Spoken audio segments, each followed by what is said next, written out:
ครับเดี๋ยวมาทดสอบเจ้าไมค์เป็น external ไมค์นะครับตอนนี้ใช้ไมค์จากเจ้าตัว Samsung อยู่นะครับพอดีผมมีกล้อง Sony อีกตัวหนึ่งนะครับก็เดี๋ยวจะลองใช้ไมค์จากกล้อง Sony ตัวนี้นะครับเป็นสัญญาณเอาพุตที่เป็นโฟนเอานะครับที่เป็นหูฟังช่องหูฟังนะครับแล้วก็ผมจะ modify สายนิดหน่อยนะครับเพื่อที่จะมาเข้ากับสายที่เป็น TRRS นะครับแบบนี้นะครับ TRRS ไม่ชัดนะครับนี่ฮะนี่ครับ TRRS นะครับจะเป็นแบบนี้นะครับเดี๋ยวลองเสียบเข้าไปดูนะครับครับตอนนี้เสียงก็จะเป็น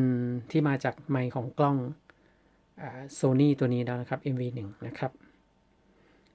ก็จริงๆตัวนี้จะเป็นไมค์สเตอริโอนะครับแต่ว่าตอนที่เข้ามาในตัว Samsung นี้จะเป็นแค่โมโนนะครับผมก็